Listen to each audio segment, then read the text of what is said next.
appreciate you all being here. Since you have not heard me talk before, let me tell you right up front, I'm very informal in these presentations. What I would like you to do is to feel free to ask questions and stop me and challenge me. If you do know that I'm wrong, please don't challenge it too impolitely. Be kind to me. Be kind to me. I do appreciate being here. Quick introduction to myself. I graduated from Grand Valley. I also have a doctorate from Michigan Tech University. Some of you may recognize Michigan Tech, great engineering school. I also have a master's from MSU and Western. But the main thing I'd like to talk about, we'll be talking about today, is the activities I've been involved in. I've done work on approximately 30 shipwrecks in the Great Lakes so far. I've been real lucky to also work around the world, in particular in the oil and gas industry in the Middle East, running ROVs. So if you have interest in those, please feel free to ask questions and slow me down. I wonder if we can kill one more light. Is that kind of washed out? Or is it just my eyes? What do you think? Can you see that pretty good? Yeah. Okay. All right. Well, that is all right. I would like you to walk out of this talk today with an understanding of why I'm so interested in underwater robots, or ROVs. So the why question is for you to walk out of here understanding why we're doing this. For those of you that do not know, most of you probably do, but I'm going to give you just a little bit of a background. Then I'm going to talk about 3 different expeditions I've been on in the Great Lakes, and then I'm going to end with kind of a proposal to all of you. For those of you that are not aware, ROVs are underwater vehicles that are attached by a tether to a pilot, and then the vehicle's in another location. In other words, we have a pilot sitting at a control box, running the vehicle, and the vehicle itself is at another location. Again, these are vehicles that are tethered to the pilot and control. Keeping it running, that's the work, and that's why you're getting some of the training you're getting. The reason we do underwater robots is because, imagine, I met Sylvia Earle, she puts it this way, she does it a couple different ways, but she said to me, think about being in a balloon over New York City in the clouds. And you lower a bucket down to New York City, and it bounces along the streets, and you pull that bucket up, and that's what you know of New York City. And that's pretty much how we study the deep oceans and our lakes, is we just lower devices down there blindly and grab stuff and bring them up. Okay? ROVs add the visual world, gives us our eyes so that we can see them.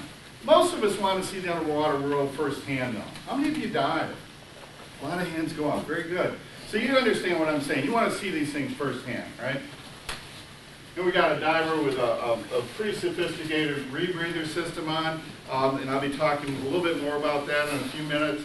But this is the way we want to see the underwater world. This truly is the way I want to see the underwater world. This is Florida, water temperatures in the mid-80s, air temperatures in the low 90s, mid-80s, and it's February, okay? This is the Florida Keys. What's it like up in February here, okay? Now you can see why I like doing this stuff, okay? Here we have a shipwreck, diver with the snorkel gear, really able to explore it. Unfortunately, a lot of us can't do that. And so one of the things that these vehicles are doing for us is opening up the underwater world to all of us. This is a vehicle that works off of Monterey Bay. It goes down thousands of feet. Gets HD imaging. As you can see, it's quite a large vehicle with an HD camera and a number of other devices and cameras you can sample. It can do some pretty sophisticated scientific work. It's got its own ship. That just handles that robot.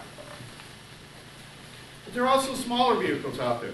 This is me down in the Florida Keys launching a video ray that not only has 2 cameras on it and lights, but it's got a sonar. So I can go down and try to find a shipwreck. You know, go down 150 feet and actually locate and look at something and go inside of it.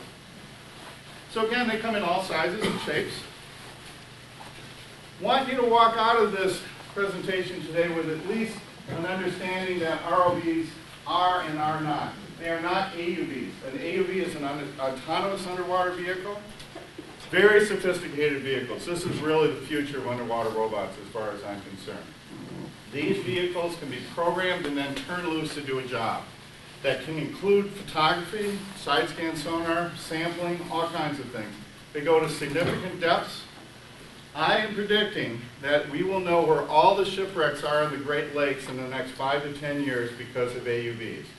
You can turn them loose and they can find things. They don't tie down ship time and science time or scientist time.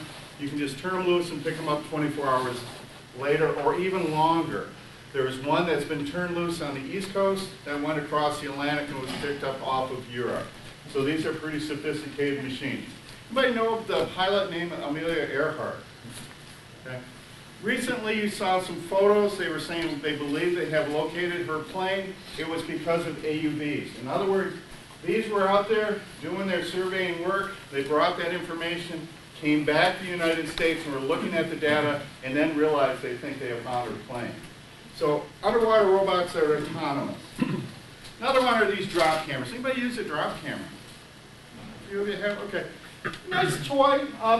It gives you a chance to see what the bottom looks like, but there's no controls on it. It's just something you drop down and you take a look at things. So ROVs are not drop cameras. They're vehicles that are controlled and used in a wide range of careers and activities today. This is us actually lowering the CI off of Three Rivers, Wisconsin to explore the shipwreck, the Rose Simmons, that I'll talk to you in a few minutes about. I'm going to give you a real quick history of ROVs. I don't intend this to be a history lesson today. There will be no snap quiz, I promise, all right? But they've been around for a long time. This happens to be a vehicle built by Ed Link in the early 1970s. They've gone from this to the one on the right, which is a standard today in the oil and gas industry. The one on the right costs about $1,300,000, and he's usually driven by 3 people. One person actually runs the hands that you see here, and the other person's actually controlling the vehicle, and then a third person's being a supervisor. So you almost always see 3 people on a shift to run one of these. Jacques Cousteau. Who knows Jacques Cousteau? Anybody? All of us that are over 30, over 35 know Jacques Cousteau. For those of you that don't recognize this man, incredibly famous man. Somebody you might recognize. Anybody seen the movie Wayne's World? See the age difference here. Okay. You remember the scene where they met Alice Cooper and they fell on their knees saying, "We're not worthy"? Okay. Remember that scene? I met Jacques Cousteau, and that's exactly what happened. I fell to my knees saying, "I'm not worthy."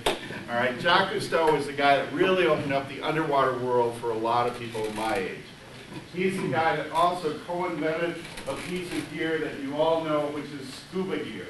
All right? The reason we can go into the underwater world is because of Jacques Cousteau. The reason we're excited to go into the underwater world is because of Jacques Cousteau. But he started out actually exploring the really deep oceans. He literally would be going down miles into the ocean rather than what he got famous for, which is in the real shallows of the continental shelves. What he did was he lowered cameras down into the deep oceans, primarily the Atlantic, took tens of thousands of pictures.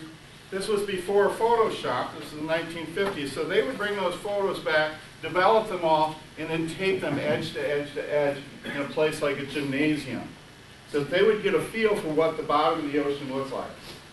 Glad there's no geologists in here, because I was in Washington, D.C. about 6 months ago, and I said, he was really disappointed because all he had was pictures of mud and rock, okay? And the audience actually booed me, because they were all geologists. I was like, people really care about mud and rock at the bottom of the ocean.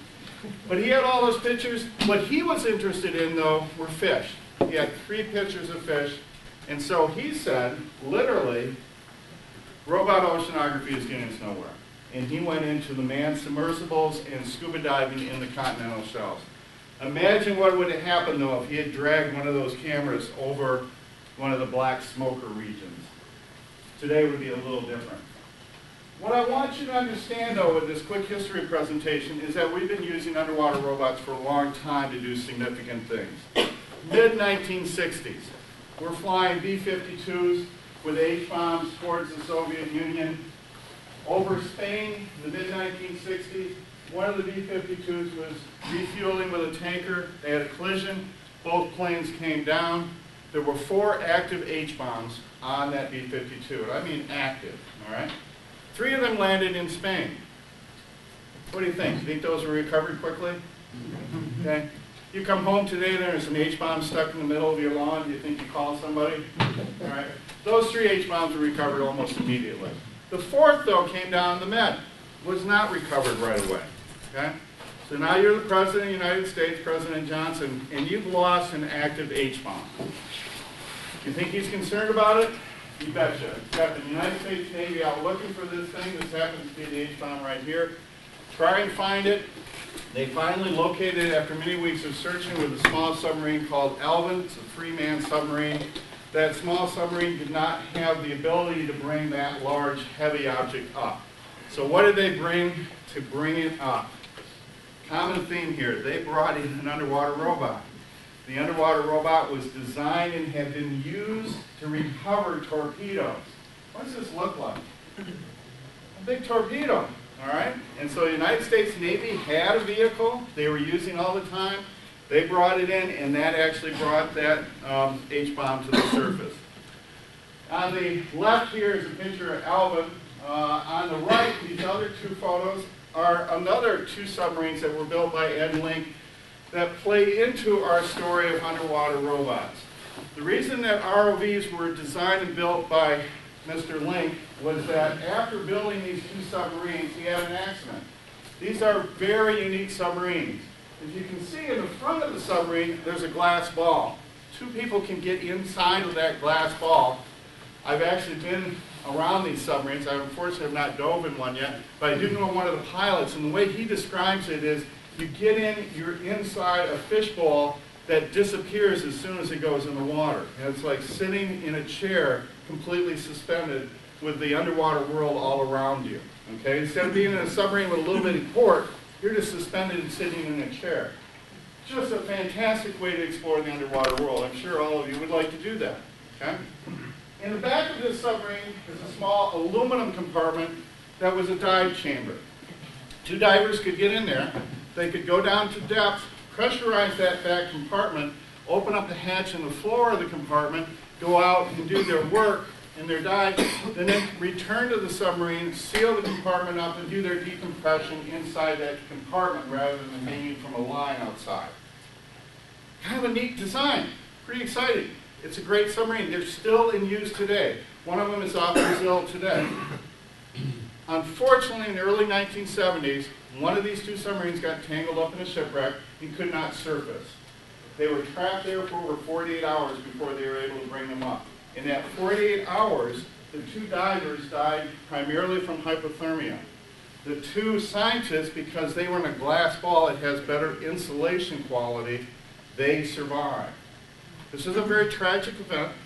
Mr. Link said this is never going to happen again for a number of reasons, including kind of a real sad piece, is that one of the 2 divers was one of his sons.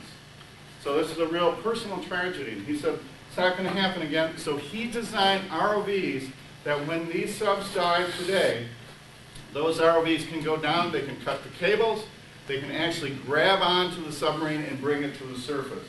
So these submarines always have an ROV and ROV pilots in connections to them. Another man that you may recognize is Dr. Ballard. Dr. Ballard discovered the Titanic. He was using robots to explore it as well as to discover it. Most of you do not know that Dr. Ballard was actually on a secret mission for the United States Navy when he discovered the Titanic. He's just now talking about this the last couple of years. His mission was to go out and actually film with that robotic equipment our United States submarine that was lost called the Scorpion. And he went out and looked at that site, and then they went up and started looking for the Titanic, and of course found the Titanic. That's what he's famous for. But the Titanic search was actually a cover story for his real work for the Navy. He's also discovered a couple other boats, Bismarck and PT-109. Here we go with this age thing again. How many of you know what PT-109 is? Notice the age difference here. How many of you have ever heard of a guy by the name of John F. Kennedy? How am I doing? All right, better. Yay, yay. Okay. President Kennedy, during World War II, was involved in being the skipper of a boat called Patrol Boat 109, PT-109.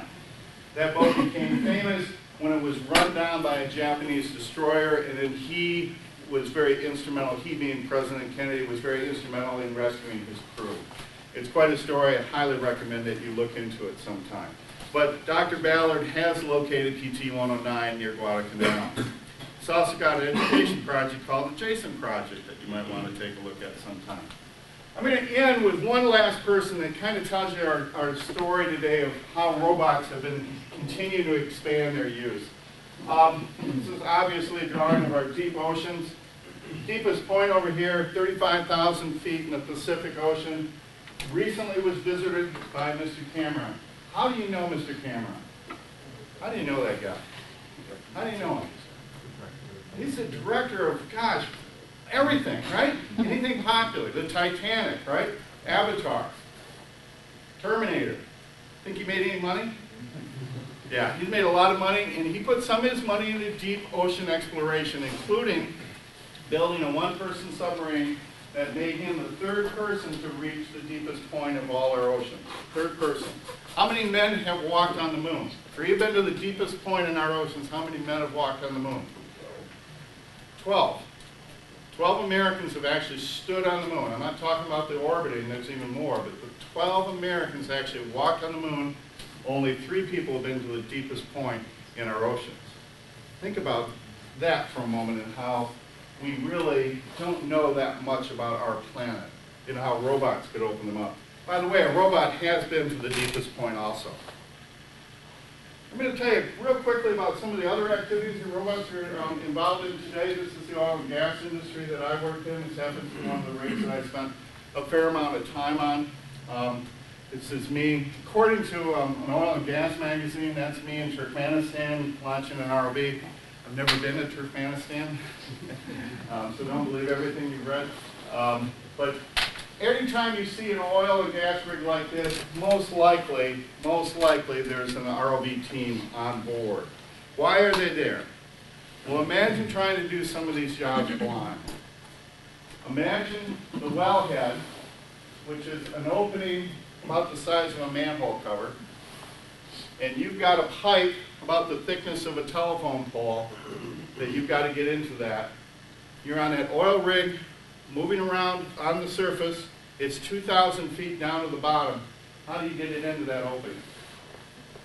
You need some of that, once again, that visual. You've got to be able to see. And I got to tell you, 3 o'clock in the morning, when you're standing there and there's 10 people crowded around your office and there's 8 languages being spoke, this can be a real challenge to try to figure out which way we want that pipe that's coming out of the darkness to go. Is it to the right, to the left? If I say right, they're going to go, you know, we got to move this rig. It's quite a challenge, but that's what you got to do, and that's one of the reasons we have ROVs on board. The other reasons is for this. It's the beginning of a blowout. What happened down in the Gulf was a blowout with a blowout preventer on board that stopped it. In this particular case, we don't have the BOP over the wellhead yet. And so this is a pretty scary event to see this starting to happen. There's ways to try to stop a blowout. In other words, we're punching into a high pressurized area of gas and that's kind of exploding out. You don't want that to happen. As we saw down in the Gulf, when that happens, you can actually lose the rig. Okay? I had one of these happen that I literally dropped that control box and went running to the office screaming all kinds of very interesting words and combinations. And they started doing their work to stop the blowout, and I've got a very nice letter thanking me for that because you can, once again, lose the rig. Going back to this other picture for a moment, I was in a blowout that literally, and I didn't see it because I was inside when this happened, but the blast of water and gas was higher than the rig itself. And there was rocks and things all over the rig when we came out on deck. Makes it kind of an exciting day. So, with that said, what I'd like to do today is to tell you about several expeditions that I've been involved in around the Great Lakes, 3 actually. The first one is to the ship Hattie Wells. Hattie Wells represents some of the maritime heritage that we all share. This is the kind of boat that we had on the Great Lakes in the 1860s, 1880s. These were very popular. After that time period, they were used often just as barges. So when you look out on the Great Lakes, think of big tall ships like this sailing our Great Lakes. that after their age passed, became literally barges that were carrying things and then be towed by a tugboat. This particular boat sank almost 100 years ago right now. And this is the big headline of this boat sinking. Can you pick out the headline? I mean, when the Titanic went down, you've all seen those huge headlines, okay? Think of these boats as the semis today. When a semi has an accident on the road, nobody is killed, you read about in your paper. You know, it's not that important. These were the things that moved cargo around. So here's the newspaper, and here's the article, all right? It's just a boat that went down. It wasn't that big of a deal. So how do I convince you, the taxpayers, to spend millions of dollars so I can go look at this shipwreck that nobody cared about when it sank back then? Why should you care today? Do you want to spend millions of dollars on it? A lot of heads going, no, I'm not really interested in doing that. So what I proposed, and we did, was instead of renting a big boat like this, we put together a partnership where everybody brought a little bit to the table, and that kept it really cheap. Instead of coming to you and saying, I want this big boat and spending millions of dollars, I'm going to do it with a group of people that each of them will bring something to the table. Noah brought a boat, but a much smaller boat, all right? We're not out there with a big ship and a large crew. We're out there with one captain and a small boat. A business provided the ROV. These guys go all over the world. Right after they did this, they were off to South Africa to do work, but they brought the ROV and their expertise, no charge. We're going to be there to explore the shipwreck. Valerie Van Diest found the shipwreck, and then she was willing to provide the location. If you don't know where things are, you can't go out and look at them. I put together the team, and we went out and did it. This is just 2 years ago. We headed out. I've got to tell you, you think finding a shipwreck in the bottom of the lake is easy. Valerie's got the exact coordinates. We know exactly where it is, and yet it's still hard. Something that's 130 feet long down at the bottom of the lake sure disappears. And it took us a couple hours to locate it, even though she had the exact location. But we finally did find it, and we went out and we were able to take a look at it using pretty sophisticated system of having black garbage bags taped up behind us so we can see the screen. We started exploring this shipwreck with the ROV lights on because it was sitting at 275 feet down. But somebody suggested we turn the lights off, and notice the images are dramatically different. In fact, you'll really see how different they are here. This is the ROV arriving on the location. This is a snowstorm of all kinds of particulate matter in the water. Very, very difficult to see and actually take a look at this wreck. And yet, what we were able to do after we looked around for a while is somebody, I don't know who it was, simply made the suggestion to shut off the lights. This is with the lights off, 275 feet down. 10 years ago, 15 years ago, if we had been down there with this ROV with the lights off, it would have been pitch black. The lakes have changed so much in the last 15 years, and here we're using just ambient light from the surface to explore this shipwreck. The reason it's changed so much is because you've all heard about the exotics. Quagga mussels specifically for the Lake Michigan and Lake Huron have changed the water clarity, and because of that, light is penetrating far greater than it used to. So here again, we're able to explore a wreck without any extra lights on. If we turn those lights on again, once again, it would look like a snowstorm. This wreck is interesting because we're the first people to actually explore it, and there's no cargo on board, even though the insurance company paid out. Now, I'm not going to say that.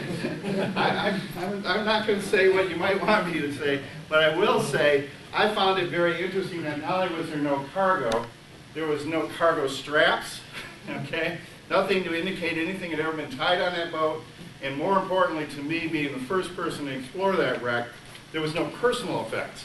I have never seen a wreck picked so clean by the crew while they were abandoning the ship than this place. Not a coffee cup, not a lunch pail, not a jacket left behind. I've been on a lot of wrecks and I've seen a lot of clothing left behind and a lot of other things. This one had nothing of value left behind. I'm not saying anything happened, but what I am telling you is these wrecks do tell a story that some people may not want told. All right? It'd be fun to go back and talk to some people from the time. So let's go on to our third wreck today. This one also tells us a story. The Ralph Simmons is known as the Christmas tree schooner. How many of you know the Christmas tree schooner story? At least some of you do. Christmas tree schooner is connected to Michigan, even though it was heading for Chicago. Christmas tree schooner left the Upper Peninsula of Michigan with a load of Christmas trees. And when I say a load, we are talking about thousands of Christmas trees. Thousands. This boat was, now my students don't like me to do this. They always start to grimace when I break out the magic marker. How am I doing? Does that look like a boat? Okay. I look like a boat? Yeah. Yeah, doing pretty good. All right. One of the things we learned from the Titanic is you're supposed to have watertight compartments, right? Good idea? This one had one, the chain locker that you'll see. The rest of the boat's wide open, completely, from end to end, all right? It is solid, though, with Christmas trees all the way up, and then up on the deck. And then they put them in the mast, too. All right? Christmas trees meant money. Think about being on an old wooden boat. This is 100 years ago right now, 100 years ago. This boat was built 50 years before it sank. It's an old wooden boat. Would you go out in Lake Michigan in November in an old wooden boat? Yeah, let's go for it. Yeah. I've gone out on new wooden boats and I've been a little nervous. All right, so a lot of you say, no, that's not a good idea. Why would they have done that? Why would they have headed out in a boat look like that, full of Christmas trees, under sail, boat's leaking? I got to tell you, it's an old boat. Why would they do that? Money, okay? We just had this big storm out east. You guys are semi-truck drivers, and I come to you and say, you want to drive for me this week out east? Probably not, right? It's a storm. Maybe. But how about I come to you and say, I'm going to pay you 1 year's salary. You going to drive for me now? How many of you would drive for me now? Yeah. Well, I don't know how to drive it for a year's salary out there. I don't care if there's what kind of storm it is, okay? And that's what happened here. Captain can make literally a full year's salary in that one trip. That's how much money they made in Christmas trees. All right? So let's go for it. Let's make the gamble. Let's make the run. All right? Didn't have the weather prediction we had, and so as we all know, they didn't make it. Ran into a storm, went down. The ship was lost for quite a few years, and then refound in the 1970s. We went back on the Dennis Sullivan, which was that boat you saw in the picture, and used both side scan sonar and ROVs on the wreck. This happens to be John Chatterton and me. I don't know if you know John Chatterton. He's a pretty famous American diver. Side scan sonar, as you all know, works from sound being bounced out, coming back, and being interpreted by a computer to give you an image. And that's what we're doing here, is getting an image of the wreck. It is amazing what side scan sonar is doing today. Here's two different shots of this wreck. You can see individual boards very clearly. The hull outlined very nicely. If you know how to interpret the image, you can see that some of the masts are laying in the ground. What I like about this image here in particular is you can see the crater. When this wreck came down, I believe, I know other people disagree with me on it, but I believe it came down slowly, not fast, but slowly, at a bit of an angle, hit the bottom, and then settled back. And that's where we get that crater. Okay? So the story of images like this tells us what happened there. Sonar has become so sophisticated, I actually saw an image of a handgun laying on the bottom, and I could tell that was an automatic. Now, I can't tell you that I can tell you it was a Colt or a Smith & Wesson, but I could tell what type of weapon it was. That's how good the imaging has become now. And I believe some of you are involved in that, right? Some people here are involved in imaging?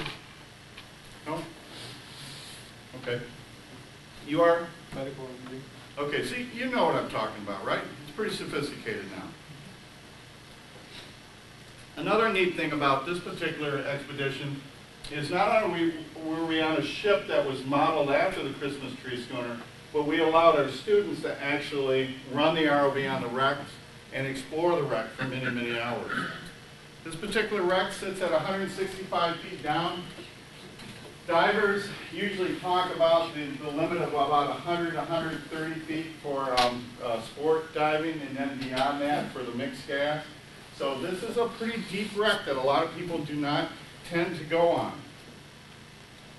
And you can see in this particular image a very good piece of that crater that I referred to. By the way, who owns these wrecks? You all do, right? The state does. You all do. This is yours. This is your heritage. So when we're exploring this, we're exploring your heritage. You can see one of our ROVs here. We had two working that day. We had one that was working the outside of the ship and looking at both the outside hull as well as some of the debris. And then the other one that you're going to see here that I'm driving, we're actually going to go into the wreck a little bit. When I say this is your heritage, everybody died on this boat.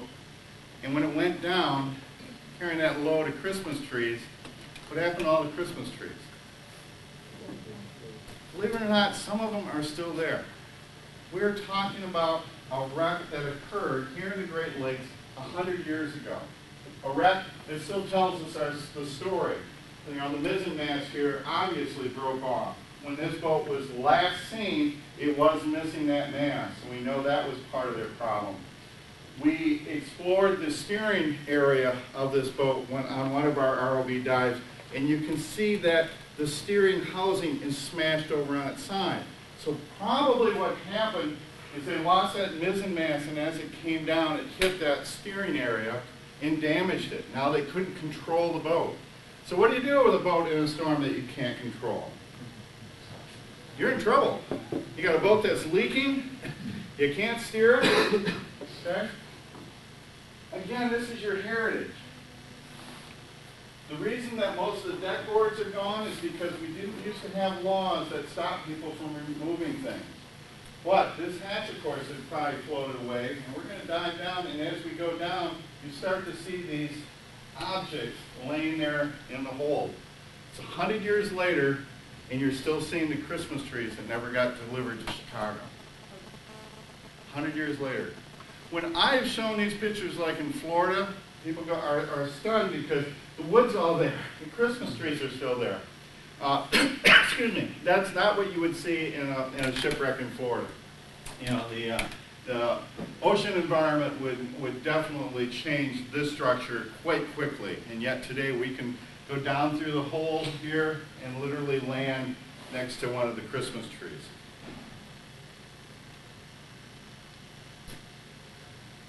We returned to this wreck recently this summer, and the quagga mussels have not built up much more than what you're seeing on those. In fact, it looked to us like there has been a significant die-off. I'm not a specialist in that particular exotic, but you can see they've covered the limbs of all the trees. But what we were seeing was not a much thicker buildup of them, and that was a bit of a surprise. As I mentioned, these wrecks actually provide us with a crime scene, and as we head forward, we know this boat was in trouble. So what would you do if you were the crew? And as we slowly head forward, we see what the crew did. You can start to see in the distance there a windlass up here. The windlass is how you lower or raise the anchor.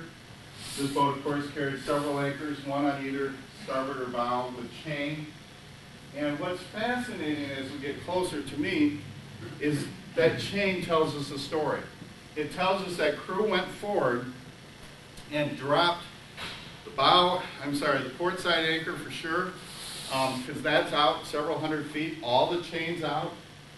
On the starboard side, there's only a small pile of chain left. They literally got those anchors out. They weren't sailing. They were trying to turn the boat into the wind to survive that horrible storm. Unfortunately, they failed, and as we all know now, the boat was lost with all hands. But as we approach, you can see the windlass up here, the large device back and forth. The dark opening and the wall, that's that chain locker that I referred to. And on the port side, you can see there's literally less than 10 feet of chain left laying on the deck. And on the starboard side, just a small pile. All the chain had been run out trying to save the boat. Again, this is your heritage. And when we were exploring this, it was fun to send our students forward and have them look at our windlass. And it's exactly the same thing. And our equipment on the Dennis Sullivan was the same. What do you think of this, Rep? Sweet. Kind of neat, isn't it? Now, do you ever see a skeleton still down on these, or does that do, you know, the people names not last too long? I personally have not, but I will say that remains last a long time in the Great Lakes. I have talked to people who have seen remains connect to the Edmund Fitzgerald. Those remains are so well preserved that you would recognize the individual, and that was from the 1970s. They don't look exactly like they did the day they drowned, but they're very well preserved, and you would recognize them. Much different than saltwater once again. As we come up over the side of the boat here, you can see the other vehicle that's exploring. But what I'd like to point out, and it's a little hard to see in this image, but you'll see that it's kind of white out there. That's sand. The dark material are quagga mussels. They don't even attach to hard strata, they just mat all the way across the lake. So all that dark that you see, those are thousands and thousands and thousands of these little mussels. Not only attached, of course, to the hard part of the ship, but just matting all over the place. We've seen them really all over our lake, and it's changed the environment out there. Any other questions on the Ralph Simmons? When you're driving that, is that the only view you have? Yeah. The little pincher that you're seeing in front there is literally about this shape, this big, and I can pick up things like zebra mussels, and that's about it. I keep looking for a $20 bill, I haven't found it yet. What you are seeing is the foremast and the mainmast laying in the ground, and you can still see the lines attached to those masts 100 years later. You know, this is a grave site that's got everything well preserved. Any other questions on the Simmons? Yes? Do you ever run into aquatic animals, or does that ever interfere with your searches? I can't say I've had anything interfere. I do see things. Somebody asked me in a program recently what was the prettiest thing I've ever seen, and believe it or not, I was working on the Black Sea, covered with mud, hard hands, just filthy, working on the well floor, and so there's just all kinds of oil and grease, and I got to tell you, the guys working on the oil rigs, there's a reason they're called roughnecks. They're pretty rough guys, and we were doing a dive at 3 o'clock in the morning, and I flew into a school of jellyfish. I turned my lights off, and they were all doing the luminescent thing, and all these big, rough, mean guys stopped work. They shut the rig down. They all gathered around the TV to watch that. So I guess that would be an example of aquatic life interfering with what I was supposed to do. But in general, I don't. When I was showing these pictures again in Florida recently, they asked, where are all the fish? Where are the fish, you know? And I said, well, at Long John Silver's. I don't know where they are. We don't have the fish population you see down in the saltwater. You don't, in the Gulf or the Florida Keys. There's actually, in one of these videos, you see one fish, and everybody got all excited when it swam by. Might even be coming up. Any other questions on the Simmons? See, now, I'm going to move on. There it is, there's a fish! Yay! Oh, okay. All right. Everybody stop and, oh, okay. Sweat and everything. All right. My last expedition I wanted to share with you today was Our Royal. I've worked at Our Royal in a number of different roles for almost 18 seasons. I was a national park ranger, directed an education program up there, did a lot of things. This particular event, though, was really unique. I was asked to be part of the National Park dive team and work with Woods Hole Oceanography Institute to do an expedition to film all the major shipwrecks at the island. We were able to actually film 6 of them. I'm going to just tell you about one. I also want to point out that sometimes it's not as romantic as it sounds. I'm wearing a life jacket because I'm so cold. All right. This is Isle Royal in the fall. All right. This is the middle of the day. Okay. It's raining. It's cold. How many of you have been to Isle Royal? A lot of hands go up. Nice place to go? July? Yeah. Not September, October, November. It gets cold. I really like the park. It's a wonderful place, but we definitely had a cold time. As a pilot, though, I had a pretty good job. My job was to stay as warm as I could and fly this beast. This has an ROV on top, and actually the vehicle that's moving it, and then underneath is this 3D camera. Not that I was stressed about this, but I was told up front this was a $300,000 camera. When I was in the middle of my hardest dive, it was literally a couple hundred feet down in a very tangled environment, which often shipwrecks are, the guy turned to me and said, Mark, it's $300,000, but I also need you to know it costs us $1 million to develop it. So, no stress, no pressure, you know. So truly, my job is don't lose the ROV. We were working with divers. We were, as I mentioned, doing a film. They were using rebreather equipment, which was pretty sophisticated equipment. One wreck I want to tell you about is the America. America left this dock almost 100 years ago now. Heading out, ran into a reef at Isle Royal. The captain retook command of the boat and tried to run it aground. Unfortunately, hit another reef. The boat settled on quite a steep angle. The bow is at about 3 feet under the surface. The stern is about 90 feet. So it's at quite an angle. Okay? It's a very interesting wreck. And we were able to dive on it and get some really good images of it. One of the things you'll notice in these pictures is there's nothing on these wrecks. A little bit of algae, but there's not quagga mussels or zebra mussels yet. Zebra mussels and quagga mussels are just arriving at Isle Royal National Park. So these wrecks are really pristine, really neat to see.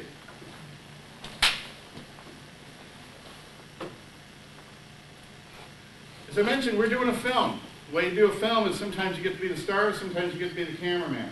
What they were asking me to do was to go to different locations on this wreck and actually star in the film as well as film the wreck for them. And so sometimes the divers would take me to those locations. Like in this particular shot, what we had set up is that I'm going to fly through this hatch opening down the stairway into the room, and the director's going to film that in 3D. He's got this big camera that he's moving around with really bright lights. And they're going to take me through a bunch of stuff over to the windows and then point in a direction. So this is what I'm seeing. You ask about what my images look like. This is what I'm seeing through the ROV camera. It's just a hand going, go that way. I'm going, okay, let's see what way that is. That's what I'm seeing when I turn. This is bright lights. Is that really the way you want me to go? And I turn back and she's going, yeah, go that way, go that way. So I fly into that room, hard to see everything, while the director is filming it. He got some amazing shots. The National Park Service is going to be turning this film loose pretty soon, and I highly recommend when you hear that there's a National Park 3D film that you go see it. Not only for the shipwreck work that we did here, you can see the vehicle flying down and filming it, but also because they go to a lot of our other wonderful underwater parks and explore them. I'm going to end today with one more thing I did at Isle Royal. When I was at Isle Royal National Park, I used to have a real good relationship with Dr. Ralph Peterson. Dr. Peterson is a wolf moose researcher. His relationship with me was usually telling me that I got bad ideas. So he came into my office one day, and I showed him my new underwater robot, told him all the things I was going to do with it, and he looked at me and just went, yeah, right, yeah, okay, Mark, you know. And I said, oh no, we can do things with this. Look, we can, it's really maneuverable. Well, the next day he comes running back into my office. Ralph never runs, he never gets excited, and he was just all animated. And he said, you know, can we take this vehicle here and go out to Isle Royal and film something? I said, well sure, I can do anything you want. What do you want to film? He says, well, I want to film these guys right here, underwater. And I said, sure. I'm actually the original yes man. I always say yes. Okay? You ever seen that movie? That I firmly believe in that. And now, this had never been done before, at least underwater. Moose, of course, been filmed many, many times. This happens to be a female moose. She weighs in at about 700, 750 pounds. My ROV weighs in at about 15. Something to think about, all right? Another thing we learned real quickly is, this happens to be, by the way, the waters of Lake Superior. We're sitting, once again, all bundled up in a boat trying to get pictures of moose. And what we learned real quickly is that moose do not like to have anything near them. Not only boats, but also ROVs, ducks, loons, pretty much anything. They don't want anything near them. So what we developed was this technique of sitting a long ways back and running the vehicle towards the moose. Now when the moose is working, that's his job, by the way. Their job is to gain weight, eat. That's what they do. They eat, they make little moose. That's their job, that's it. Okay? Pretty good job as far as I'm concerned. Our job is to get close to him. If he sees me, he's going to move away. So we had to come up with a technique that when he's working, I can keep working. But when he decides not to work and look around, I've got to do.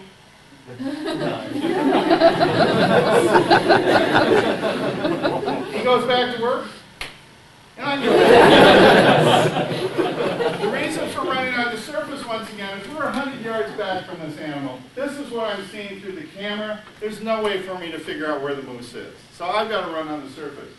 So as we get close to the moose, what we're going to do here is just settle down and hope that the moose will get close to us. Now some of you are going to say, is this a legitimate research project? When Ralph came running back into my office, one of the things I asked him was, do we know what they eat underwater? He says, no, we actually don't. We've got plots out at the island where we study what animals eat. You know, that's a normal thing in forestry and in studying animals. We know what they eat on land. We have no idea what they eat underwater. And I said, well, do they have their eyes open so they can pick and choose? He says, I've been studying moose for 40 years.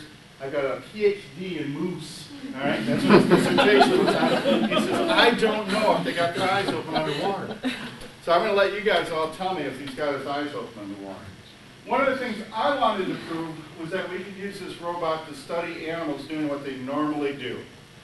Remember, animals have got behavior they're supposed to be doing. Moose are supposed to be eating. That's their job. If you see a moose at Iowa Oil and it's standing there staring at you, it's not doing its job, okay? You're interfering with that moose, all right? So can we come up with a device, like an underwater robot, where I can study an animal without interfering with their behavior? I'll let you decide if this is interfering.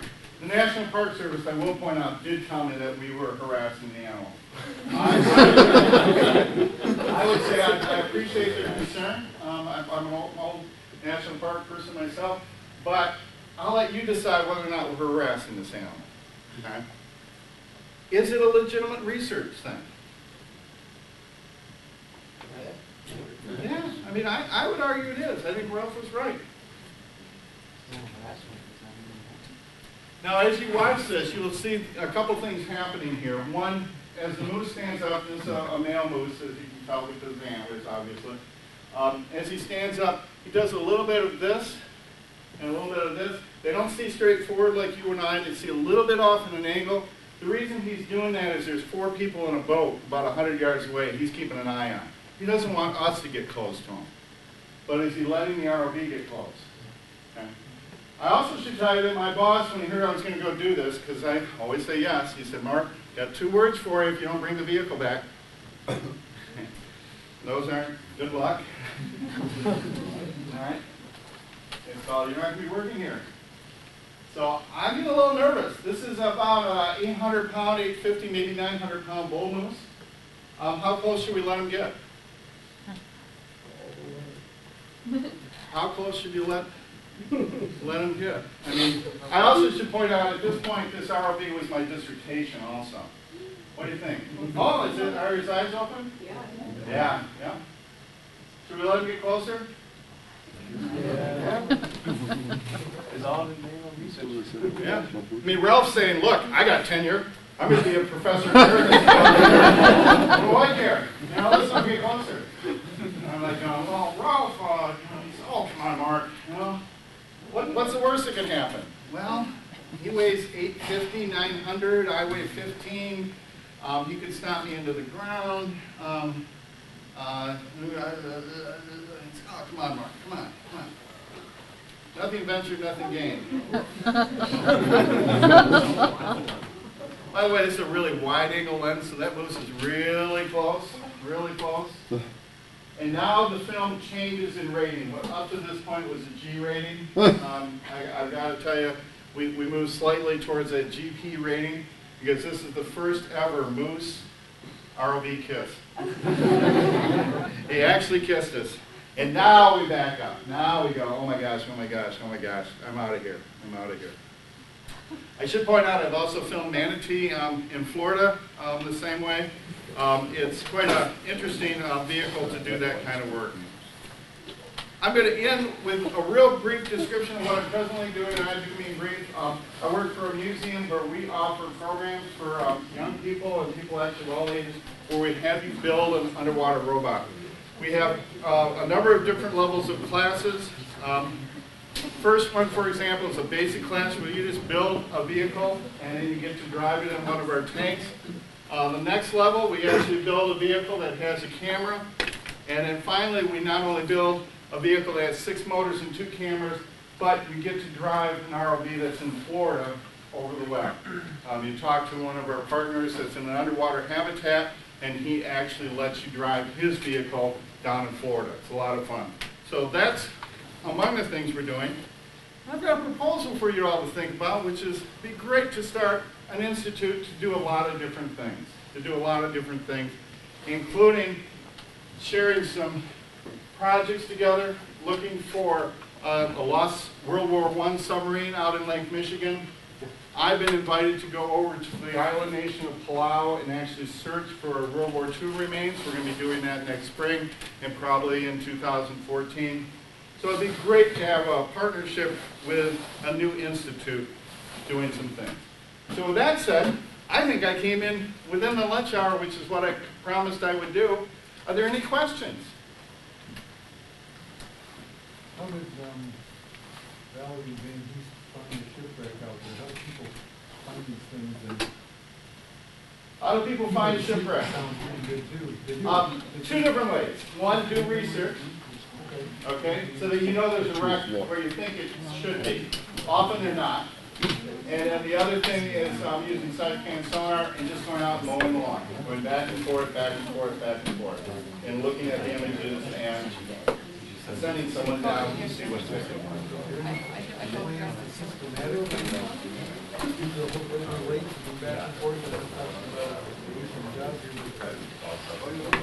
I'm not aware of any plan to do the whole lake. I'm proposing it to do the new underwater preserve off the ski and go to Grand Haven off the using technology mapping that whole piece.